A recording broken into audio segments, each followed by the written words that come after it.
చదువుకుని మనం ముందుకు వెళ్దాం. కీర్తన గ్రంథం 27వ అధ్యాయం 5వ వచనాన్ని చదువుదాం. కీర్తన 27:5 ఆపత్కాలమున ఆయన తన పర్ణశాలలో నన్ను దాచును, తన గుడారపు మాటున నన్ను దాచును, నా ఆశ్రయ దుర్గము మీద ఆయన నన్ను ఎక్కించును. దేవునికి స్తోత్రం. ఈ కీర్తన రాసింది ఎవరండి? ఉందా అక్కడ బైబిల్లో, మీ బైబిల్లో? ఎస్, దావీదు మహారాజు. ఈయన మహారాజు కాకమునుపు మొదట ఈయన జీవితం ఏంటంటే గొర్రెల కాపరి, గొర్రెలను మేపేవాడు, మందలను కాచేవాడు. ఎక్కువగా ఇంట్లో ఉండే వ్యక్తి కాదు, మిగతా అన్నదమ్ములందరూ కూడా దాదాపుగా ఇంట్లోనే ఉండేవారు. ఒక వయసు వచ్చేంత వరకు ఇంట్లోనే తల్లిదండ్రులతోనే ఊర్లోనే తిరుగుతా, వీధుల్లో తిరుగుతా. మనందరికి తెలుసు సహజంగా ఇంటికాడ ఉన్న పిల్లలకి హాస్టల్లో ఉన్న పిల్లలకి చాలా తేడా ఉంటుంది. హాస్టల్లో ఉన్న పిల్లలకు ఆలోచన ఎలా ఉంటుంది? ఎప్పుడు ఇంటికి పోవాలా అని ఉంటుంది కదా. దావీదు యొక్క జీవితం చాలా ఉన్నతమైందండి, ఆలోచించవలసినటువంటిది. ఈయన ఎక్కువ అడవుల్లోనూ అరణ్యాల్లోనూ నదుల దగ్గర పచ్చిక గల చోట్లల్లా తన గొర్రెలను మేపుకుంటూ, తల్లిదండ్రులతో కూడా ఎక్కువ సాన్నిహిత్యం లేదు, ఈయనకి అన్నదమ్ములతో ఎక్కువ సాన్నిహిత్యం లేదు, కుటుంబంలో ఎక్కువగా ఉండేవాడు కాదు, ఎక్కువగా బయటే ఉండేవాడు. యవనస్తుడిగా ఉన్నా, బాలుడిగా ఉన్నా, ఏ స్థితిలో ఉన్నా కూడా దావీదు జీవము కలిగిన దేవుణ్ణి నమ్ముకున్నాడు. జీవము కలిగిన దేవుణ్ణి, యేసు ప్రభువుని అతడు నమ్ముకున్నాడు. హల్లెలూయా. ఆ దేవుణ్ణి నమ్ముకుని ఏ కష్టం వచ్చినా, ఏ శ్రమ వచ్చినా, ఏ బాధ కలిగినా దేవునికి చెప్పుకుని ఆ శ్రమలో నుండి, ఆ కష్టంలో నుండి తను ఉపశమనాన్ని పొందుతూ ఎన్నో కీర్తనలు రాస్తూ దేవుని ఆరాధిస్తూ పరవశిస్తూ ఆ రీతిగా ఉంటూ ఉండగా ఒక స్థాయికి వచ్చినప్పుడు ఈ గొర్రెలు కాసే వ్యక్తిని దేవుడు ఎన్నిక చేసుకుని సమూయేలు ప్రవక్త ద్వారా అభిషేకించి పట్టాభిషిక్తుని చేశాడు దేవుడు. చప్పట్లు కొడదాం. హల్లెలూయా. రాజుగా దేవుడు అభిషేకించి రాజ్య పరిపాలన చేయించుకున్నాడు. కొన్ని సంస్థానాలకు అధిపతిగా దావీదు మహారాజు గారు ముందుకు వెళ్తూ ఉన్నారు. ఈయన అంటున్నాడు ఈ రాత్రి, ఇప్పుడు చదవండి మీరు 5వ వచనం. ఆపత్కాలమున ఆయన తన పర్ణశాలలో నన్ను దాచును. చాలు చాలు. హల్లెలూయా. పర్ణశాల అంటే ఎలా ఉంటుందండి? చూసారా? పర్ణశాలలు ఎలా ఉంటాయి? శాల తెలుసుగా, మనకు తెలిసిన శాల ఒకటే, అందరికి తెలిసిన శాల ఏమండి?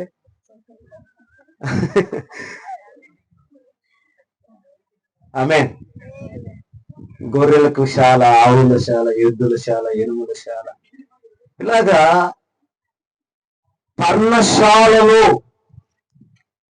ఒక షెల్టర్ అనుకుందాం, లేకపోతే ఒక సెక్యూరిటీ ఉన్న ప్లేస్ అనుకుందాం. ఎప్పుడు దావీదును దేవుడు తన పర్ణశాలలో కాపాడుతున్నాడట? ఆపత్కాలములలో. ఆమెను చెప్దామా? ఎప్పుడండి? ఆపత్కాలములలో. ఆపద వచ్చినప్పుడు దేవుడట తన పర్ణశాలలో నన్ను దాచును. హల్లెలూయా. నాకు ఆపద కలిగినప్పుడు నేను ఫలానా వాళ్ళ ఇంటికి పరిగెత్తుకొని వెళ్ళాను అనట్లేదు. నాకు ఆపద కలిగినప్పుడు ఆ చెట్టు కిందకి వెళ్ళాను అనట్లేదు. నాకు ఆపద కలిగినప్పుడు లేకపోతే నేను ఎక్కడికో వెళ్ళి దాక్కున్నాను అని చెప్పట్లేదు. మరొక సందర్భంలో కూడా అంటాడు, నా దాగు చోటు నీవే. ఆమేన్. సంఘం ఎక్కడ సురక్షితంగా ఉండగలుగుతున్నాయి అంటే యేసు క్రీస్తు యొక్క బలిష్టమైన రెక్కల కింద ఉన్నప్పుడే ఆ సంఘానికి సురక్షిత ఉంటుంది. లోకములో ఉంటే, లోకానుసారులుగా ఉంటే, దేవుణ్ణి మరచిన వారిగా ఉంటే, దేవుణ్ణి విడిచిన వారిగా ఉంటే వారికి సురక్షిత లేదు. అందుకనే ఈయన అంటున్నాడు, నేను కాపాడబడడానికి గల కారణం, నాకు ఎన్నో ఆపదలు వచ్చినాయి, ఎన్నో శ్రమలు వచ్చినాయి, ఎన్నో కష్టాలు వచ్చినాయి, ఎన్నో నిందలు వచ్చినాయి, ఎన్నో అవమానాలు వచ్చినాయి. శత్రువులు నా మీద దాడి చేస్తూ వచ్చారు. పిల్లలే, కన్న బిడ్డలే దాడి చేస్తూ వచ్చారు. కుటుంబమే దాడి చేస్తూ వచ్చింది. రక్త సంబంధులు దాడి చేస్తూ వచ్చారు. సొంత మామ దాడి చేస్తూ వచ్చారు. ఇలాగ నమ్మిన వారు సైతము దావీదును పలుమార్లు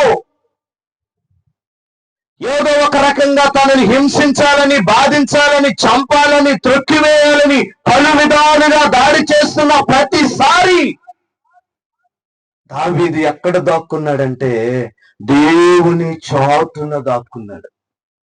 91వ కీర్తనలో రాశాడు కీర్తనకారుడు, మహోన్నతుని చాటున నివసించువాడు సర్వశక్తిని నీడును విశ్రమించును. హల్లెలూయా. ఆపత్కాలమందు మనం ఎక్కడ దాగి ఉండాలయ్యా అంటే దేవుడట తన పర్ణశాలలో. ఎందుకు వస్తుంది ఆపద? ఎవరున్నారండి ఆపద కలిగించేవాళ్ళు? కొన్నిసార్లు మనకి మనుషుల ద్వారా ఆపద రాకపోవచ్చు. ఎందుకంటే మనకి ఎవరికి అన్యాయం చేయలేదు కాబట్టి, ఎవరిని మోసం చేయలేదు, ఎవరికి అన్యాయం చేయలేదు కాబట్టి, మన పని మనం చేసుకుంటున్నాం కాబట్టి మనకి మనుషుల ద్వారా ప్రమాదం లేదు. అయినా కానీ కుటుంబాల్లో ఈరోజు సమస్యలు ఉన్నాయి, అయినా కానీ ఆపద ఉంది, ప్రమాదం ఉంది. తెలుసా నీకు? ఏమిటి ఆ ప్రమాదం? బైబిల్ అంటుంది, ఎవరిని మృంగుదునాని గర్జించు సింహము వలె అపవాది ఏం చేస్తున్నాడంట? తిరుగుతా ఉన్నాడు, ఎదురు చూస్తా ఉన్నాడు. నీకున్న ఆపద మనుషుల ద్వారా లేకపోవచ్చు, నీ చుట్టూ ఉన్న పరిస్థితుల ద్వారా లేకపోవచ్చు, కానీ దేవుని సంఘమైన నీవు, దేవుని నమ్మిన నీవు, దేవుని సన్నిధిలో ఉంటున్న నీకు ఒక ఆపద పొంచి ఉంది. ఆ ఆపద నుండి దేవుడు నిన్ను ఎలా కాపాడుతున్నాడంటే కేవలం ఒక చెయ్యి చాపో లేకపోతే ఒక చెట్టును చూపించో కాదు, తన పర్ణశాలలో నిన్ను దాస్తున్నాడు ఆయన. Praise the Lord. కాబట్టి దేవుడు ఎంత ఉన్నతుడండి ఆయన. ఆకాశ మహాకాశములను మాట చేత కలుగు చేసిన దేవుడు నీ కోసం చూపెట్టుకుని,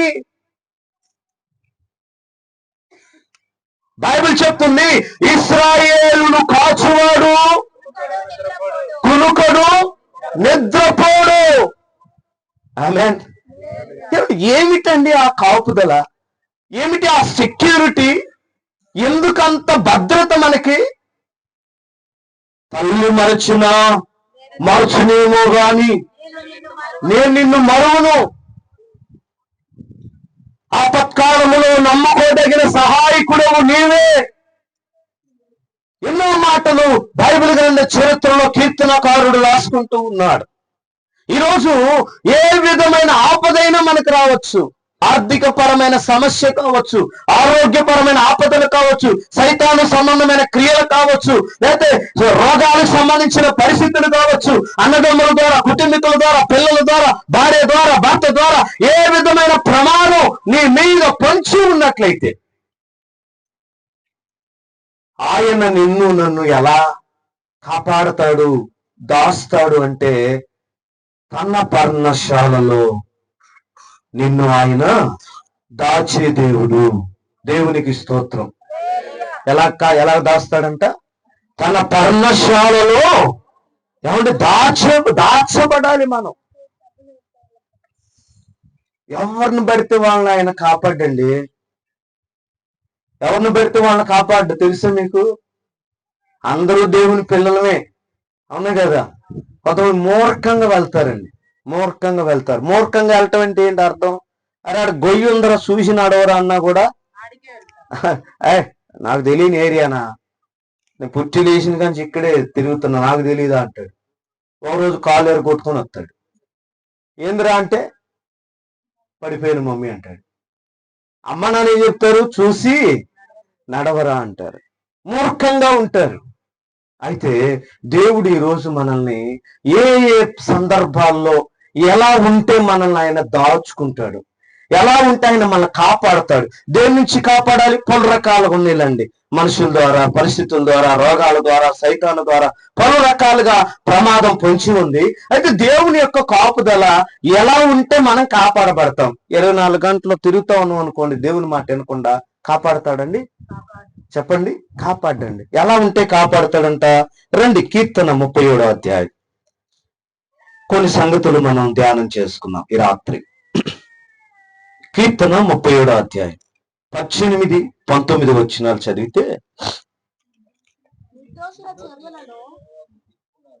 నిర్దోషుల చర్యలను యెహోవా గుర్తించుచున్నాడు. వారి స్వాస్థ్యము సదాకాలం నిలుచును. ఆపత్కాలమందు వారు సిగ్గునందరు. కరువు దినములలో వారు తృప్తి పొందుదురు. దేవునికి స్తోత్రం.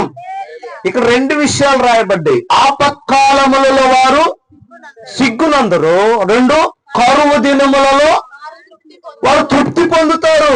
దేవునికి స్తోత్రం. ఎవరు? యథార్థవంతుల అని రాయబడింది అక్కడ.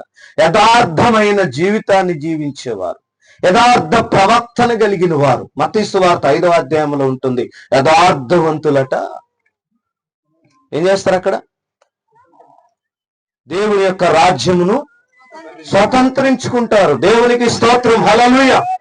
ఏమండి? యథార్థమైన జీవితాన్ని మనం కలిగి ఉండాలి. యథార్థవంతులుగా దేవుని వైపు చూడాలి. మన యథార్థ ప్రవర్తన, యథార్థ క్రియలు, యథార్థమైనటువంటి కార్యాలు అవి మనల్ని ఏం చేస్తాయి? సిగ్గునందనివ్వవు. Praise the Lord. మనం యథార్థంగా ఉన్నప్పుడు మనకు అవమానం వస్తుందా? తలదించుకుంటామా? చెప్పండి. ఎవరు తలదించుకుంటారు? యథార్థంగా లేనప్పుడే. ఇప్పుడు నేను చదువుకునేటప్పుడు ఎట్లోకట్లా 10వ తరగతి వరకు చదివినాలండి. 10వ తరగతి చదివేటప్పుడు, ఆ 6-7 తరగతుల్లో చదివేటప్పుడు హోంవర్క్ ఇచ్చేవాళ్ళు. మీకు కూడా ఇస్తున్నారా? మీకు కూడా ఇస్తారు, మా పిల్లోడికి కూడా ఇస్తారు. హోంవర్క్ చేసిన రోజు నా నోట్స్ పైన ఉంటుందండి. అర్థమేంటది మీకు? హోంవర్క్ రాసిన రోజు నా నోట్స్ పైన పెడతా, నేనే పెట్టుకుంటా. హోంవర్క్ నేను చేయనప్పుడు, లేకపోతే కొద్దిగంత రాసినప్పుడు, తక్కువ రాసినప్పుడు, ఏదో మా అమ్మాయి లాగా అప్పుడు ఆడ పెడతా, నేను నోట్స్ మధ్యలో పెడతా.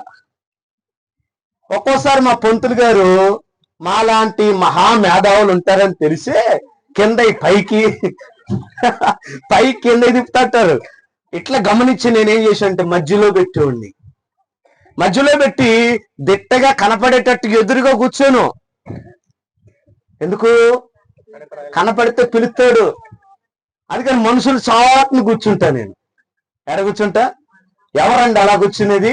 దాక్కునేది ఎవరో? ఆదాము ఎప్పుడు దాక్కున్నాడు? యథార్థంగా ఉన్నప్పుడు దాక్కోలేదు. దేవుని ఆజ్ఞ మీరన్నప్పుడు దాక్కోలేదు. యథార్థంగా ఉన్నప్పుడు దేవుని కోసం రెడీగా ఉన్నారు ఇద్దరు అవ్వాదాములు. మీరు కూర్చున్నట్టే వాళ్ళు కూడా చక్కగా. ఎప్పుడైతే వాళ్ళు దేవుని మాట వినకుండా, చెప్పినట్టు చేయకుండా, ఆజ్ఞను అతిక్రమించి తినొద్దని చెప్పిన పండు తిని ఆజ్ఞను అతిక్రమించారో, ఇద్దరేం చేశారు? దాక్కున్నారు. మనం ఎప్పుడు యథార్థవంతులుగా ఉన్నా కూడా దేవుడు మాత్రం అన్యాయస్తుడు కాదండి. హల్లెలూయా. మనం నిర్దోషులుగా ఉన్నప్పుడు, యథార్థవంతులుగా ఉన్నప్పుడు ఆయన తన పర్ణశాలలో మనల్ని కాపాడుతాడు. అపవాది నీ మీదకి రాదు, సైతాన్ నీ మీదకి రాదు, రోగం నీ జీవితంలోకి రాదు, సమస్యలు నీ జీవితంలోకి రాదు. ఒకవేళ వచ్చినప్పటికీ వాటన్నిటిని ప్రవేశం చేస్తాడు. యేసయ్య నీ కృప తలంచగానే నా శ్రమలుగా అనిపించలేదే. యేసయ్య నీ కృప తలంచగానే నా శ్రమలుగా అనిపించలేదే. నీవు నాకిచ్చే మహిమ ఎదుట ఇవి ఎన్న తగినవి కాదు. నీవు నాకిచ్చే మహిమ ఎదుట ఇవి ఎన్న తగినవి కాదు. సుగుణాల సంపన్నుడా స్తుతి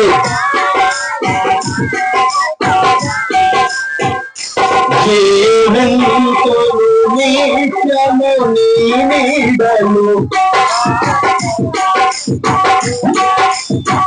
మాటల దేవునికి స్తోత్రం.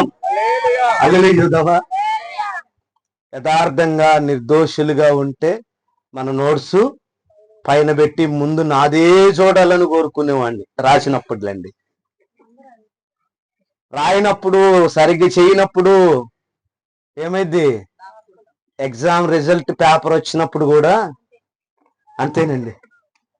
నాకు అనుభవం అండి, అందుకే చెప్తున్నా. నేను బాగా ఎగ్జామ్ రాశాను అనుకో, నా పేరు ఫస్ట్ పిలిస్తే బాగుండు అనుకుంటా. నేను బడి సరిగ్గా పోకుండా, సరిగ్గా చదవకుండా, సరిగ్గా రాయలేదనుకో, ప్రభా నా పేరు రాకూడదు, నన్ను పిలవకూడదు, ఈ టైంలో ఫోన్ రావాలా సార్కి, ఏమైనా వెళ్ళిపోవాలా అని కోరుకున్నాను. ఎందుకంటే పేపర్ మార్కులు తక్కువ ఎన్ని మార్కులు తగ్గితే అని కొడతాడు నేను. హల్లెలూయా. ఇక్కడ దేవుడు అంటాడండి, యథార్థమైనటువంటి క్రియల వలన అలాగ మనం జీవించినప్పుడట సిగ్గులుందరట అండి. సిగ్గుపడాల్సిన అవసరం లేదు. ఒకరోజు దానియేలు అనేటువంటి ఒక భక్తుల్ని సింహాల బోన్లోకి వేయాల్సి వచ్చింది. ఆయన చేసిన తప్పు ఏంటో తెలుసు మీకు? అమ్మా, ఏం తప్పు చేశాడు ఆయన? మామూలుగా అయితే వాక్యానుసారమైనటువంటి తప్పేమీ చేయలేదు. అక్కడున్న చట్ట ప్రకారమైనటువంటి, అక్కడున్న రాజ్యాంగ పరంగా, అక్కడున్నటువంటి పరిస్థితులను బట్టి వాళ్ళ దృష్టిలో అతను ఏం చేశాడు? అది తప్పుగా అనిపించింది. హల్లెలూయా. కాబట్టి ఇప్పుడు అతను ఏం చేయాలి? రాజుగారి మాట వినకుండా చేయొద్దన్నా కూడా ప్రార్థన చేశాడని చెప్పేసి పట్టుకొచ్చి సింహాల బోన్లో వేస్తా ఉన్నారు. ఇప్పుడు మిగతా వాళ్ళు, ఇరుగు పొరుగు వాళ్ళందరూ, తనతో పాటు ఉన్న వాళ్ళు, అక్కడ ఉన్న సామ్రాజ్యంలో రాజ్యంలో ఉన్న ప్రజలందరూ కూడా ఏమనుకుంటారు? దేవునికి అవమానం కదండి. ఎవరికి? దేవునికి అవమానం. అరే మా ఈయన ఎందుకు ఇలా చేశాడు? తెలుసు కదా, శాసనం ఎలా ఉంది కదా, అయినా కూడా ఇతను ఎందుకు ప్రార్థన చేస్తున్నాడు? ఇతను ఒక్కడే పెద్ద భక్తిపరుడా? ఇతను ఒకటి పెద్ద ప్రార్థన పరుడా? మేము కూడా చర్చిలకు వెళ్తాం, మేము ప్రార్థనకి వెళ్తాం. కొంతమంది అలాగే అంటారండి, మీరు డైలీ ప్రార్థన చేస్తా ఉండండి ఏడ్చుకుంటా, డైలీ మందిరానికి వెళ్ళండి, డైలీ రోజు ప్రార్థనకి వెళ్ళి, కూటాలకు వెళ్ళి, సువార్తలకు వెళ్ళి వస్తున్నారు అనుకోండి. ఆ ఇరుగు పొరుగు వాళ్ళు ఉన్నటువంటి పరిస్థితుల్లో ఏమనుకుంటారు? ఆదివారం మాత్రమే వెళ్ళే వాళ్ళు, ఏ క్రిస్మస్ పండుగలకు పోయే వాళ్ళు ఏమనుకుంటారు? ఓయబ్బా వీళ్ళు పెద్ద భక్తి పరులు, వారం పోతారబ్బా, రోజు పోతారబ్బా అనుకోరా? దానియేలును చూసి కూడా కొంతమంది ఏమనుకుంటారు? ఓయబ్బని పెద్ద భక్తి పరుడు అని చెప్పినా గాని వినకుండా ప్రార్థన చేస్తున్నాడు. కాబట్టి ఇప్పుడు ఏమవుతున్నాడు? సింహాలకు ఆహారం అయిపోతున్నాడు అనుకున్నాడు. 6వ అధ్యాయం 20వ వచనం మీరు చదువుతారా? ఒక అద్భుతమైన మాట ఉంది అక్కడ. దానియేలు గ్రంథం 22 చదవండి. దానియేలు గ్రంథం చూసారా? నేను నా దేవుని దృష్టికి నిర్దోషినిగా కనబడి తిని గనుక నేను నా దేవుని దృష్టికి నిర్దోషినిగా కనబడితిని గనుక ఆయన తన దూతనంపి సింహములు నాకు ఏ హాని చేయకుండా వాటి నోళ్లను మూయించెను. రాజా, నీ దృష్టికి కాను కదా. దేవునికి స్తోత్రం చూద్దాం. ఎవరి కోసం వేయబడింది? ప్రజల కొరకు, శాసనం కొరకు, చట్టం కొరకు ఏం శిక్ష విధించబడింది దానియేలుకి. ఇప్పుడు ఇక్కడ అతను యథార్థవంతుడు అంటున్నాడు. నేను నిర్దోషిని, యథార్థవంతుడైనప్పుడు ఎందుకు సిగ్గునందనిస్తాడు దేవుడు? మనం యథార్థంగా లేకపోతేనే అవమానాలు, మనం నిర్దోషులుగా లేకపోతేనే సమస్యలు, అవునా కదా? మనం యథార్థవంతులుగా ఉన్నంత కాలం, నిర్దోషులుగా ఉన్నంత కాలం దేవుడు తన దూతనంపించి దానియేలును కాపాడిన దేవుడు. ఈ రోజు వాక్యం ఇచ్చిన ప్రియ చెల్లి, తల్లి, దేవుని పాదాల దగ్గర ఉన్న ఒక విశ్వాసిగా ఉన్న ఏ సంఘానికి నువ్వు వెళుతున్నప్పటికీ ప్రార్థన జీవితం కలిగి, విశ్వాసం కలిగి, నిర్దోషిగా నీ ఉన్నంత కాలము ఏ అపాయము నీ వద్దకు, నీ కుటుంబం వద్దకు, నీ పిల్లల వద్దకు, నీ గుడారమును సమీపించదు. గట్టిగా చెప్పండి కూడా. హల్లెలూయా. తన యథార్థత ఆయన ఆ రోజు ఏం చేసింది? సింహములు అతనికి ఏ హాని చేయలేదు. సింహం కాదు, సింహములు 1, 2 కూడా కాదు, 120 పైనే ఉన్నాయి సింహాలు అక్కడ. హల్లెలూయా. అన్ని సింహాలు కూడా ఎలా ఉండిపోయినంట? మౌనంగా ఉండిపోయినాయి. దేనిని బట్టి? యథార్థ క్రియలను బట్టి. ఎస్, శ్రమలు వస్తాయి, శోధనలు వస్తాయి, కష్టాలు వస్తాయి, రోజులన్నీ ఒకేలాగా ఉండవండి. అయితే మనం పిలిచిన దేవుడు, మనం నమ్మిన దేవుడు గొప్పవాడండి. ఆయన నిన్ను సిగ్గునందనివ్వడు. కరువులో కూడా ఎలా ఉంచుతాడంటే దేవుడు? చెప్పండి, కరువులో ఎలాగా? తృప్తిగా. ఒకరోజు యేసు ప్రభు సభలు పెట్టారు. తెలుసా మీకు? 3 రోజులు సభలు జరిగినాయి 2024 సంవత్సరాల క్రితం. ఆ సభలకి మీలాగే చాలా మంది వచ్చారు. ఇక్కడైనా ఒక 34 మంది ఉన్నారు, అక్కడ మాత్రం వేలల్లో వచ్చారు. చాలా మంది వచ్చారు. 3 రోజులు వాక్యం విన్నారు. 3వ రోజు అయిపోయినాక యేసు ప్రభు శిష్యుల వైపు చూసి, అబ్బాయి 3 రోజులైంది, మళ్ళా వీళ్ళు ఊర్లకి వెళ్ళి రావాలంటే లేట్ అయిపోద్ది, కాబట్టి ఏం చేస్తారంటే మీరే వారికి భోజనం పెట్టండి అన్నారు. మీరే భోజనం పెట్టండి అనగానే రేపొద్దున ఇక్కడ ఉన్న వాళ్ళు ఒక 4, 5 అక్క ఈస్టర్ వస్తుంది, మీరు భోజనం పెట్టండి అన్నారు అనుకోండి. ఏమదినా ఏంటి ఎంత మాట్లాడు అన్న పొసుక్కున ఎట్ట వామ్మో ఎట్లా నా ఇంట్లో అసలే ఇది అది మీ అన్నకి చెప్పాలా ఏంది, ఎన్నో గోసగోసలు వస్తాయో కదా. వాళ్ళు కూడా ఏం చేస్తున్నారు? ఎరా పేతురు ఎంత ఉన్నారు నీ దగ్గర, నీకు తెలియదు ఏముందరా, వదిలిపెట్టి రాగానే వాళ్ళు వదిలిపెట్టి వచ్చాను. ఆంధ్రయ్య ఏంటి సంగతులు, నేను నీకులాగా వచ్చానుగా. అందరూ పిలుస్తాను ఏం చేశారండి?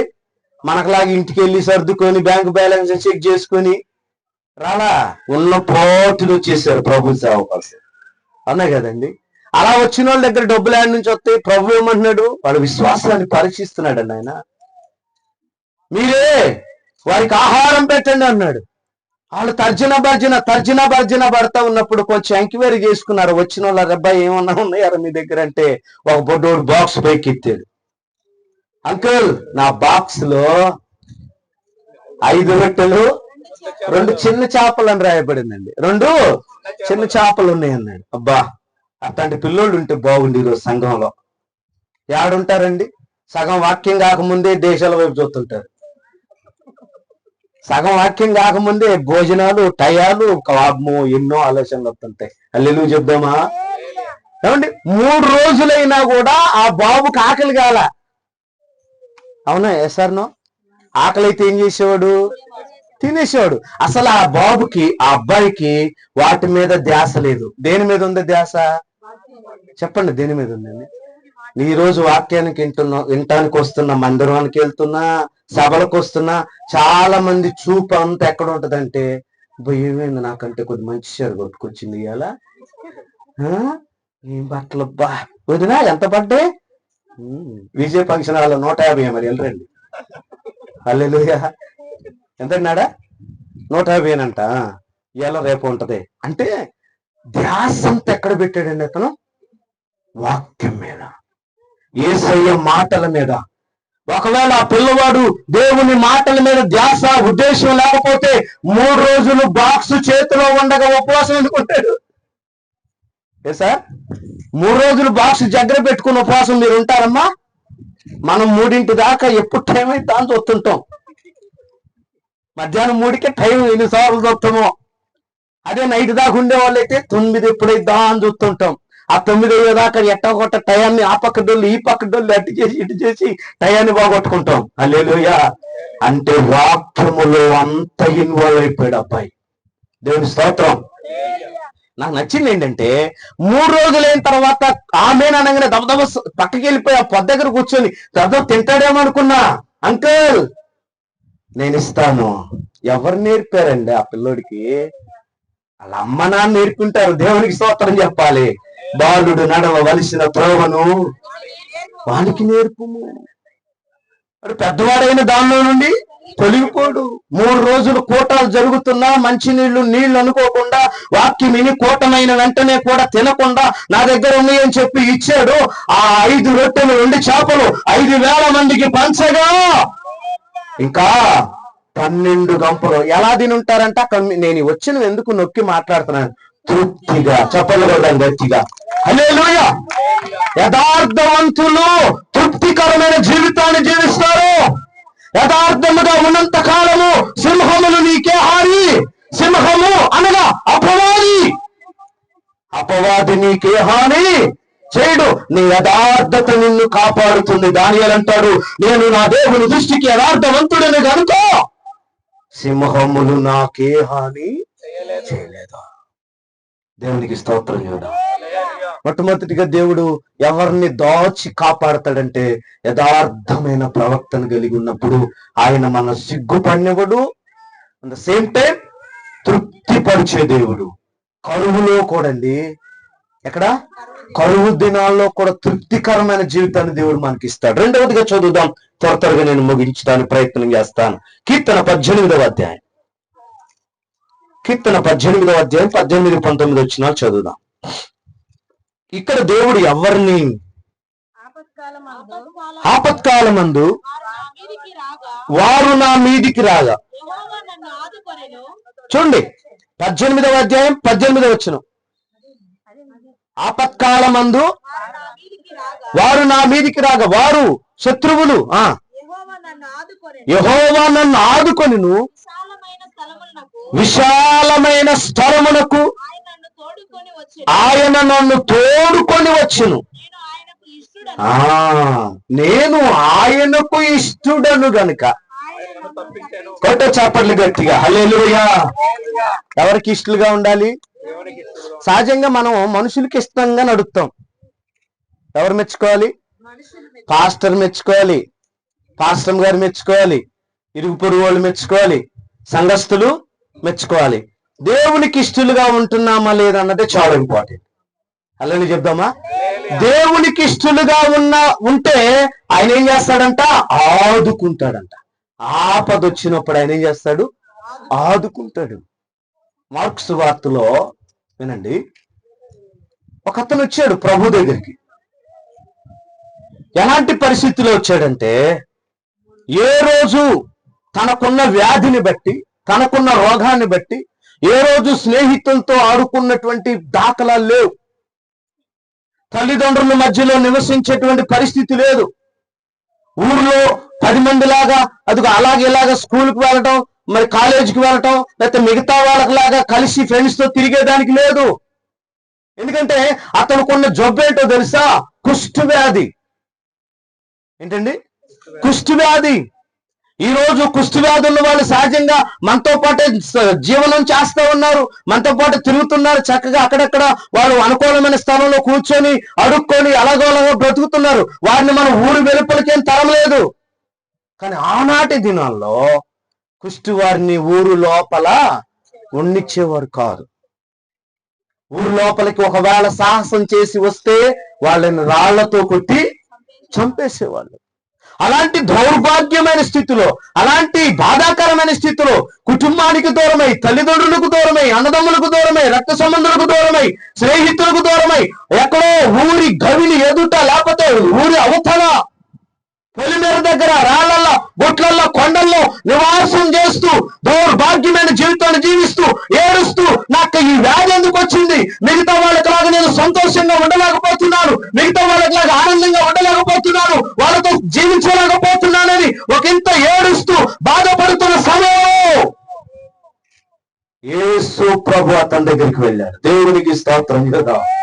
అతను యేసు ప్రభు దగ్గరకు వచ్చి ఒక మాట అన్నాడు, ప్రభువా నీకు ఇష్టమైతే. మార్క్సు వార్త 1వ అధ్యాయం 39వ వచనం నుంచి చదువుదామా? వారి సమాజ మందిరములో ప్రకటించుచు దయ్యములను వెళ్ళగొట్టుచు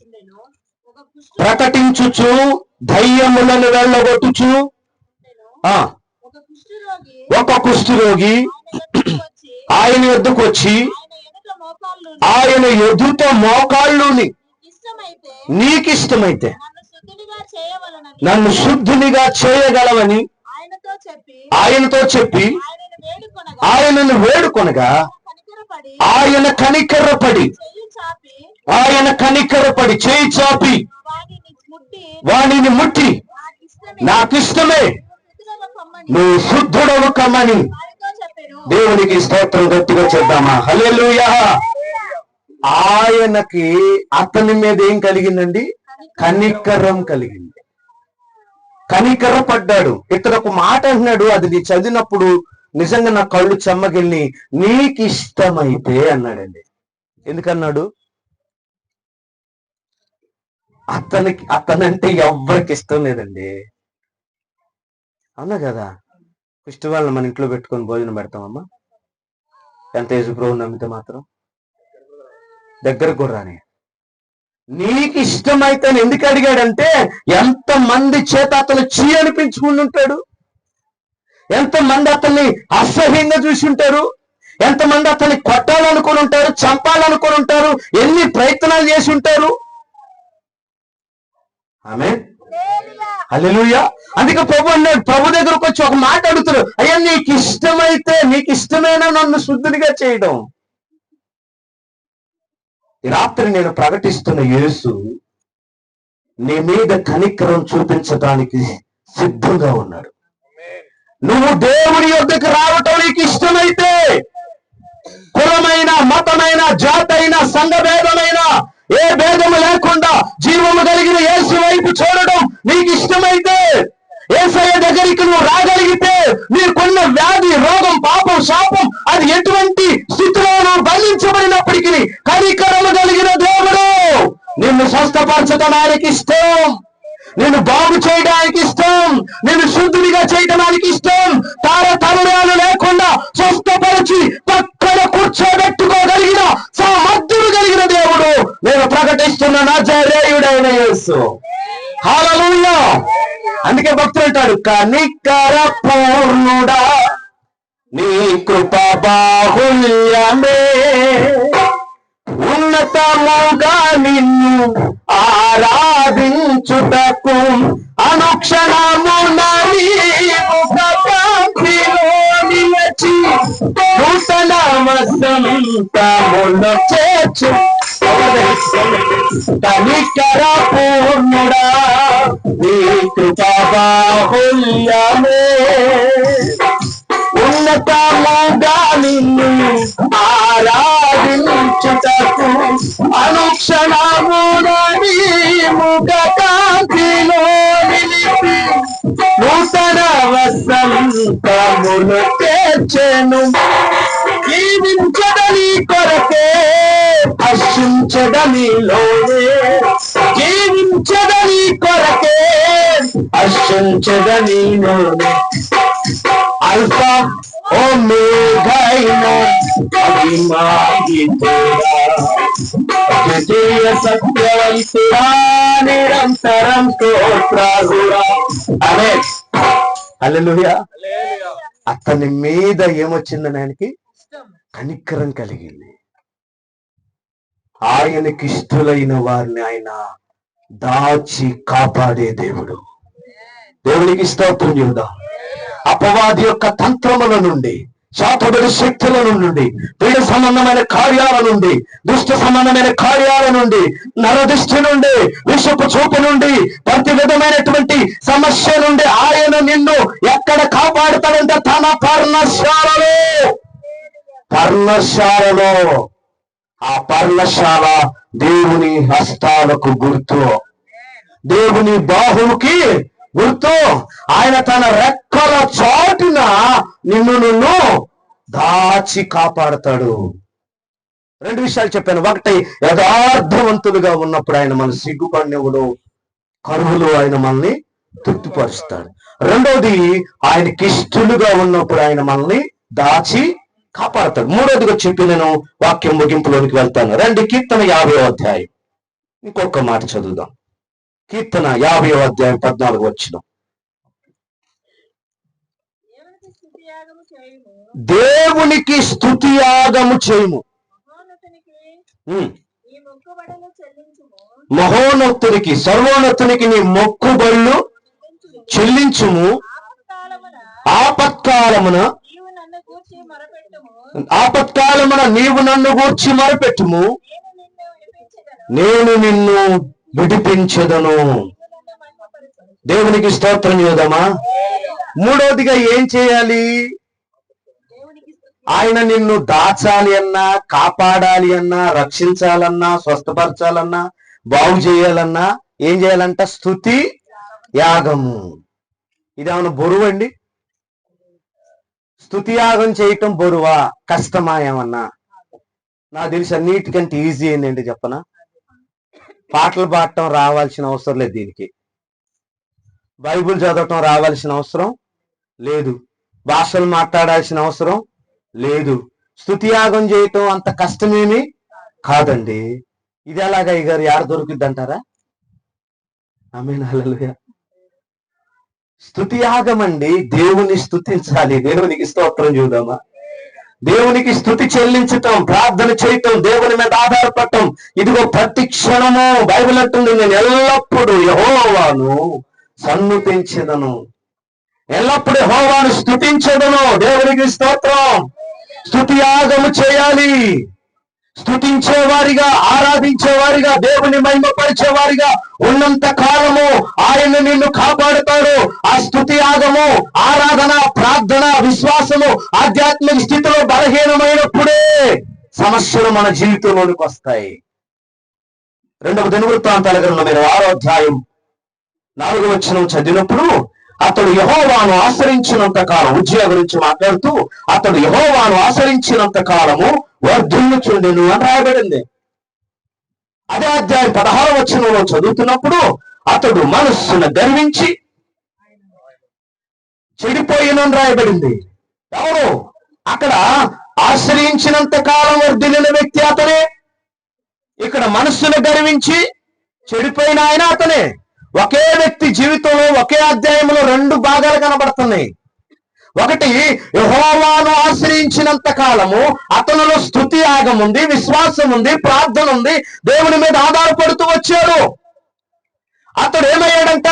స్థిరపడిన తరువాత, ఎదిగిన తర్వాత, వృద్ధి చెందిన తర్వాత, అన్ని విధాలుగా ఆశీర్వదించబడిన తర్వాత ఏమయ్యాడు? మనస్సున గర్వించి చెడిపోయిను. ఏ విధంగా చెడిపోయాడు? ఇందాక నేను చెప్పాను మార్క్స్ వార్తలో, ఒకతను ప్రభు దగ్గరకు వచ్చి ఆ వ్యాధిని పోగొట్టుకుంటే, ఇతను ఏం చేశాడు? అవిధేయతను బట్టి స్తుతి యాగం లేదు, ప్రార్థన లేదు, ఆరాధన లేదు. అందుకని మీకు ఈ మాట అర్థం కావాలంటే యెషయా గ్రంథం 6వ అధ్యాయం 1వ వచనం చదివినప్పుడు, ఇదిగో ఉజ్జియా మృతి నొందిన సంవత్సరమున యోషియాకు దర్శనము కలిగింది. దేవునికి స్తోత్రం చూద్దామా. ఉజ్జియా అంటే ఏంటి? కేవలం మనిషి మాత్రమే కాదు, ఉజ్జియా యొక్క క్రియలు. Praise the Lord. స్తుతి యాగమును చేసినంత కాలము, ప్రార్థన జీవితాన్ని కలిగినంత కాలము, దేవుని మీద ఆధారపడినంత కాలము, ఏ చీకటిని మీద ఏర్పరిచేదో మనం దేవునికి దూరమైనప్పుడే, ప్రార్థన జీవితంలో బలహీనమైనప్పుడే, ప్రభు మీద ఆధారపడటం తగ్గించినప్పుడే, ప్రేమ దేవుని బిడ్డలారా, ఇదిగో ఇలాంటి సైతాను క్రియలు మన మీద ఏం చేస్తాయి? ఏలుబడి చేస్తారు. చివరిగా చెప్తాను ఒక మాట. ఒక ఆమెకంట ఆ దయ్యం పట్టి చాలా రోజులుగా పీడించబడుతూ ఉంది. ఎట్టకేలకు ఆమెలో ఉన్న దెయ్యము ఆమెను విడిచి వెళ్ళిపోయింది. వెళ్ళిపోయిన తర్వాత వెళ్ళిపోయిన ఆ దెయ్యం అంట నీరు లేని చోట్లల్లా తిరుగుతా ఉంది. మత్తయి సువార్త 12వ అధ్యాయం అనుకుంటా, మేబీ అక్కడ ఉంటది. నీరు లేని చోట్లల్లా తిరుగుతా ఉంది. ఎక్కడికి వెళ్ళి చూసినా, ఏ ఇంటికి వెళ్ళినా కూడా ఏమున్నాయంట? నీళ్లున్నాయంట. నీళ్లు ఉండటం వల్ల ఆ అపవాది వాళ్ళ ఇంట్లోకి వెళ్ళలేకపోయింది. ఎందుకంటే మునిగిపోద్దనే. నీళ్ళంటే ఏంటో తెలియాలి మనకి. చెప్పండి, నీళ్ళంటే ఏంటి? బైబిల్ చెప్తుంది ద్వితీయోపదేశకాండం 32వ అధ్యాయంలో, నీళ్లు వాక్యానికి పోల్చబడింది. వాక్యం మన హృదయములో ఉన్నప్పుడు, ప్రార్థన మా జీవితాన్ని మనం కలిగి ఉన్నప్పుడు అపవాదిని ఇంటి వైపు కూడా చూడలేడు. దేవునికి స్తోత్రం. అందుకే యోబు ఏం చేసేవాడంట, ఒక్కవేళ నాకు తెలిసి తెలియక నా పిల్లలు ఏమైనా తప్పు పాపం చేసేరేమోనని ప్రతి దినము వారి నిమిత్తము బలియాగము చేశాడు. చెప్పండి కొడదాం. హల్లెలూయా. స్తుతి యాగము, బలియాగము, సర్వాంగ యాగము. ప్రియమందరూ బిడ్డలారా గమనించండి. ఇలాగ మనం చదువుకుంటూ వెళ్తున్నట్లయితే ఏం జరుగుతుంది అక్కడ?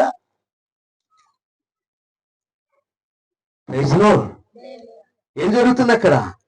ఎప్పుడైతే తన పిల్లలు పాపం చేశారేమోనని చెప్పి ఒక రకమైన ఆలోచనతో ఆ పరిస్థితి నుండి విడుదల పొందాలని ఏం చేశాడు? బలి అర్పిస్తూ వచ్చాడు. నీరు లేని చోట్లల్లా తిరుగుతా ఉండి ఎక్కడికి వెళ్ళినా నీళ్లు ఉన్నాయంట. మళ్ళా ఏడికి వచ్చింది? ఏ వ్యక్తినైతే వదిలి వెళ్ళిపోయిందో ఇప్పుడు ఈ వ్యక్తి ఏం చేశాడు? ఇల్లు ఊడ్చి అమర్చి ఉండుట చూచి అక్కడ ఎవ్వడునూ లేకపోవటం వలన అని రాయబడింది. ఇల్లు అంటే ఇక్కడ హృదయం. హల్లెలూయా. ఇల్లు అంటే ఏంటి? హృదయం. ఆ హృదయంలో ఎవరు ఉండాలి? యేసయ్య ఉండాలి. దేవుడు ఏం కోరుకున్నాడంటే, నీ హృదయము నాకిమ్ము. కొరింథీయులకు రాసిన పత్రిక 3వ అధ్యాయంలో మీరు దేవుని ఆలయమై ఉన్నారని మీరు ఎరుగరా అని రాయబడింది. కాబట్టి ఇక్కడ దేవుని యొక్క ఆ ఇంట్లో పరిశుద్ధాత్ముడు ఉండాలి, ఆ ఇంట్లో దేవుడు ఉండాలి, నీ హృదయం అనే ఆ యొక్క జీవితంలో వాక్యం ఉండాలి. ఇవి లేనప్పుడు అపవాది నువ్వు పిలిచినా పిలవకపోయినా ఆటోమేటిక్ గా వచ్చేస్తాడు. దాన్ని బొట్టెట్టి పిలవాల్సిన అవసరం లేదు. ఎవరిని? అపవాదిని. అదే చుట్టాలని బంధువులని అయితే ఏం చేయాలి? మొన్న ఈ మధ్య ఒక ఆమె పెళ్లి పెట్టుకుంది ఇంట్లో. అయ్యా అబ్బా, నా జీవితంలో పెళ్ళి అంటే ఇంత ఇబ్బంది ఉంటుందన్న సంగతి నాకు తెలియదు. ఏమ్మా అన్నాను.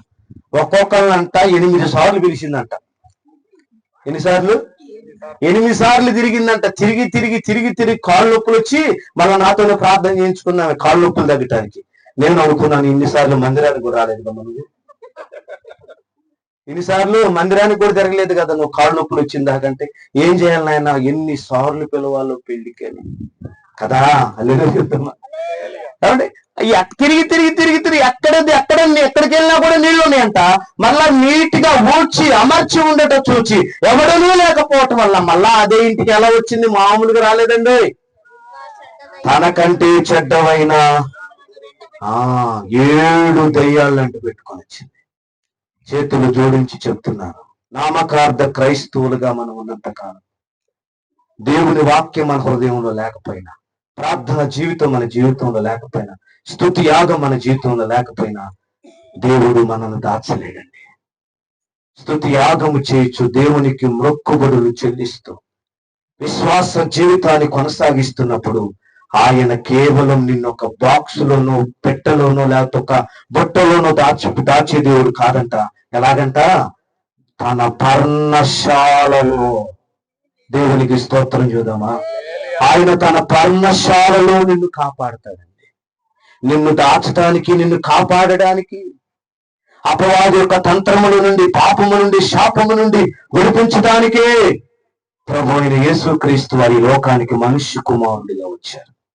ఇంచుమించు 2025 సంవత్సరాల క్రితం దేవుడే మనుష్య కుమారుడిగా వచ్చాడు. నిన్ను ప్రేమించాడు గనక, పాపములో ఉన్నావు, శాపములో ఉన్నావు, అంధకారములో ఉన్నావు, చీకటిలో ఉన్నావు, అయోమయమైన పరిస్థితిలో ఉన్నావు, లోక పాపములో ఉన్నావు గనుక నిన్ను ప్రేమించిన దేవుడు మనిషిగా వచ్చి, నరవతారిగా వచ్చి, కన్యకైన మరియమ్మ గర్భవాసాన భూమి మీదకి ఆసానమై ఆ పశువుల తొట్టిలో పొరుండబెట్టబడిన యేసును చూసే జనము ఒకానొక రోజు అదే యేసును సిలువలో చూస్తూ ఉన్నారు. దేవునికి స్తోత్రం.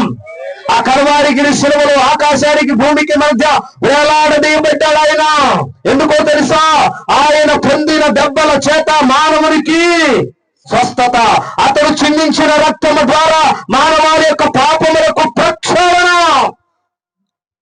పాపములను తీసివేయటానికి యేసు రక్తం భూమి మీద చిందించబడవలసి వచ్చింది.